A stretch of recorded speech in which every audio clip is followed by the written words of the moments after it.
Selamat pagi Pak Mario dan para penonton video ini. Hari ini kelompok kami akan mempresentasikan materi UAS ujian akhir semester mata kuliah Sejarah Klasik Romantik dengan topik Revolusi Industri pada Musik yang beranggotakan saya sendiri Sebastian Hizkia Pardede, ada Raden, ada Monica, dan terakhir Ellen. Next.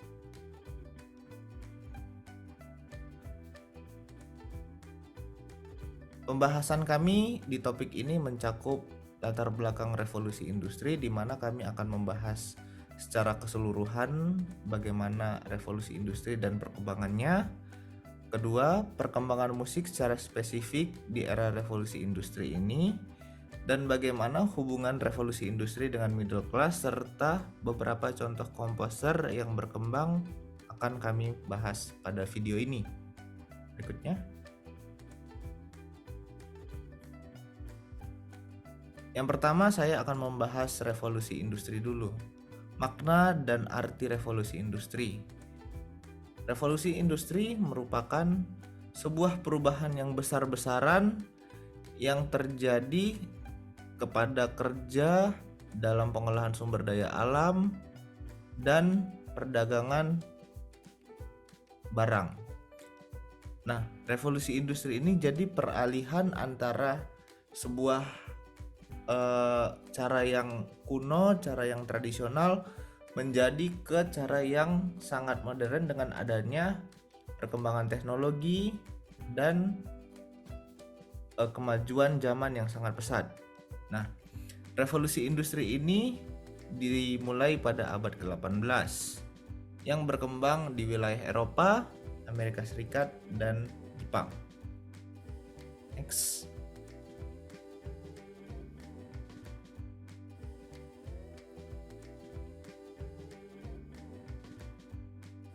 Nah, revolusi industri ini memiliki tahapan perkembangan yang sangat banyak. Di antaranya yang pertama, berkembang di bidang tekstil dengan ditemukannya sebuah mesin tenun dan mesin rajut yang terjadi di abad 19. Berikutnya, terjadi peningkatan yang sangat pesat, yaitu peningkatan penggunaan batu bara, proses perdagangan yang berlangsung efisien dan cepat, dan terakhir terjadinya perkembangan yang pesat terhadap ilmu pengetahuan, teknologi, bahkan transportasi, politik, dan sampai kepada seni.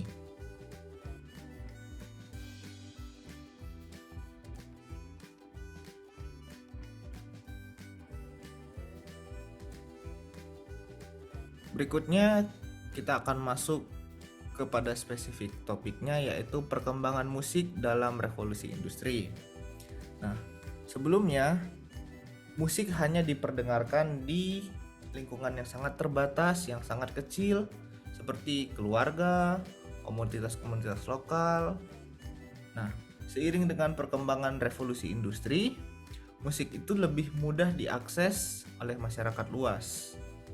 Dengan ditemukannya teknologi perekaman, maka musik dapat menyebar luas hingga ke mancanegara dan masyarakat bisa mendengarkannya dengan mudah. Nah, ada beberapa komposer yang berkembang di era ini, yaitu Mozart, Beethoven, dan Schumann. Next.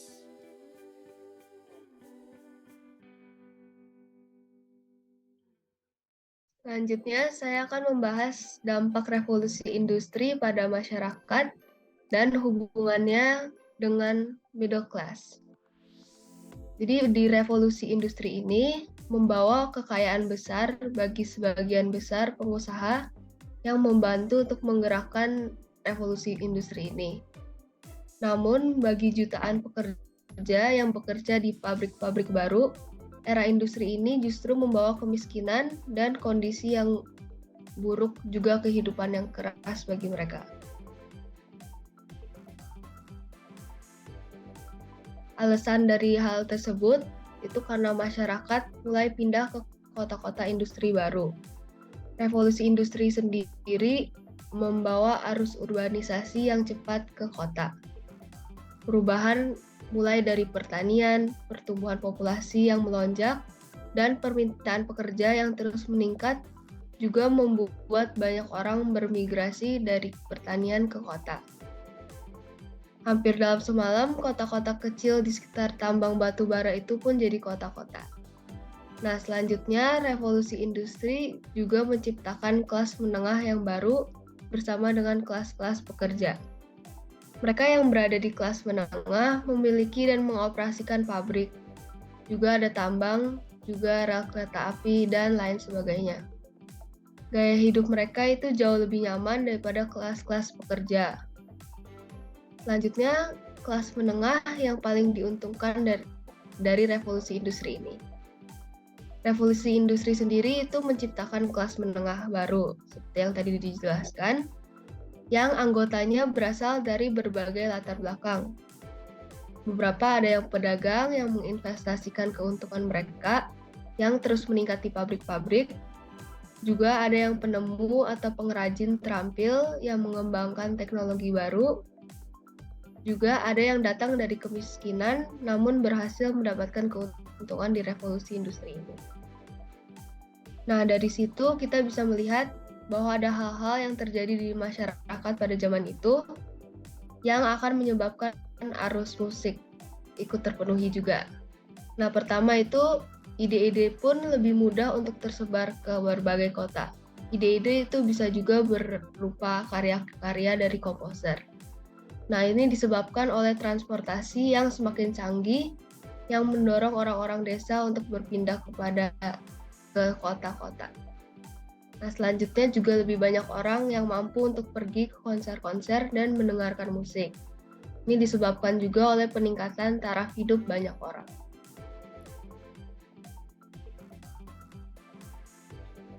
Selanjutnya adalah perkembangan musik di revolusi industri. Yang pertama, karena adanya revolusi industri, para musisi jadi lebih menyukai untuk bermusik dengan jumlah orang yang lebih sedikit, sehingga adanya konsep of being small. Karena hal ini, akhirnya musik-musik yang terbentuk ada art song, chamber music, dan karakter piece. Karakter piece ini terutama untuk piano. Selanjutnya, musik lebih banyak dilakukan di salon atau parlor atau house karena para musisi tidak lagi harus bekerja untuk patron, sehingga kegiatan bermusik tidak lagi harus dilakukan di gereja maupun di kerajaan. Selanjutnya adalah fokus musik itu lebih pada emosi dan spiritualitas dibandingkan rasional. Lalu, emosi di era ini lebih kepada anguish dan triumphant, yang juga merupakan eksplorasi Beethoven pada emosi di luar dari diri manusia. Next. Selanjutnya ada value of individual, di mana memfokuskan kepada originalitas tempat komposer berasal. Walaupun pada saat pembuatannya komposer tidak harus membuat di tempat tersebut. Selanjutnya ada inspirasi karya dari literatur yang biasanya menggunakan poem maupun gambar. Karya-karya yang ada seperti symphonic poem, dramatic music, symphonic dramatic, dan program musik untuk instrumental. Terakhir, adanya kebebasan komposer untuk berekspresi tanpa melupakan aturan dari budaya sebelumnya, menyebabkan para komposer bisa berekspresi dengan cara mereka masing-masing.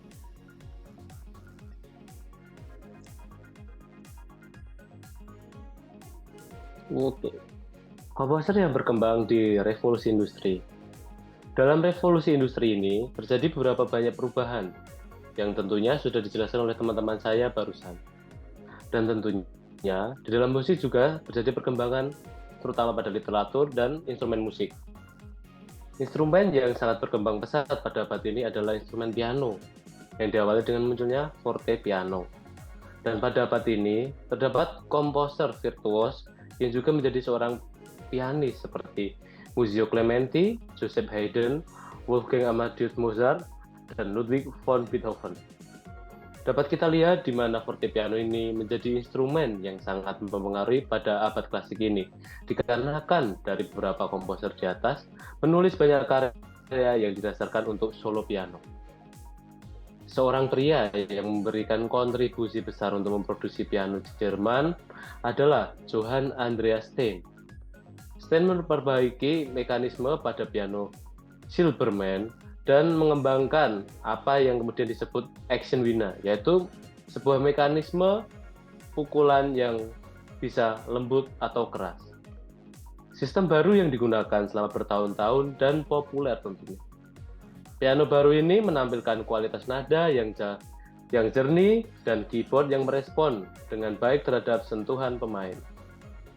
Mozart sangat jatuh cinta dengan aspek-aspek instrumen baru ini, di mana ia menulis banyak karya piano terkenal, dan ada salah satu konser Mozart yang dibantu oleh Stein menggunakan piano Stein ini yang terbukti sukses besar, dan termasuk penampilan dari konserto triple clavier yang Mozart bikin dengan nomor K242. Sementara, Johannes Christoph Zumbe di Inggris memperkenalkan keras rembutnya atau fortepiano dari hammer pada clavichord yang menghasilkan piano kotak. Saat pertama kali piano dikenal gunaannya sebagai instrumen tunggal pada konser umum di tahun 1768 yang dimainkan oleh J.C. Bach, putra dari J.S. Bach. Dan piano kotak inilah yang digunakan pada pegelaran konser tersebut. Kemudian, John Broadwood di Inggris menambahkan perbaikan pada English Action yang Zumbe ciptakan, meningkatkan elastisitas senar dan juga memperkuat rangka. English Action ini menghasilkan sentuhan dengan resistensi rendah dan suara yang lebih kuat. Dalam hal itu, instrumen ini dapat disebut sebagai pendahulu piano modern yang kita kenal sekarang. Dalam tahun-tahun berikutnya, Beethoven banyak menulis mahakarya pada piano yang dibuat oleh Broadwood ini. Salah satunya adalah Hammer Clavier Sonata. Akan tetapi, tidak hanya instrumen piano saja yang berkembang pada abad ini, sedangkan ada instrumen dari orkestra yang berkembang dan muncul pada abad ini. Salah satunya adalah klarinet yang digunakan dalam susunan orkestra oleh beberapa komposer, salah tiganya atau beberapa ada Beethoven, Mozart, dan Berlioz. Sedangkan untuk literatur kita dapat mengetahui bahwa Robert Schumann adalah salah satu komposer yang tak akan literatur, salah satu komposer yang artistik pada era romantis ini. Tidak hanya salah satu komposer yang terhebat pada masanya tentunya, tetapi melalui jurnalisme dan minatnya yang besar pada sastra, dia mempengaruhi pemikiran atau literatur seluruh generasi seniman romantis. Musiknya adalah perpaduan sempurna antara vitalitas yang menyenangkan dan intelektualisme yang kompleks. Komposisinya terkadang tampak seperti teka-teki silang sastra tingkat lanjut, tetapi pada saat yang sama musiknya memiliki keterus-terangan dan kenaifan yang kita kaitkan dengan pandangan seorang anak. Next. Kemudian konklusi dari yang kami tangkap adalah perkembangan musik dalam revolusi industri menjadi sangat pesat dengan adanya kemajuan teknologi yang membuat musik dapat diperdengarkan oleh masyarakat luas, dan komposer lebih dapat mengekspresikan karya mereka dan dapat dengan mudah mengeksplorasi karya komposisi yang mereka buat. Halo, boleh perkenalkan diri dulu dong? Halo semuanya, nama gue Joel. Majornya apa? Major gue bahasa elektrik, Peminatannya di UPH? jazz and pop performance. Cuman mau nanya doang. Menurut lu gimana sih perkembangan musik dari lu pertama kali belajar musik sampai sekarang lu udah mau wisuda dan mau lulus dari UPH? Perkembangan musiknya sih bisa dilihat dari, mungkin dari, kalau yang gue tangkep sih dari komposisinya. Mungkin dari awal dengar itu ya komposisinya yang gue dengar itu cuman kayak sekedar yang chord-chord biasa segala macam, ritme juga biasa.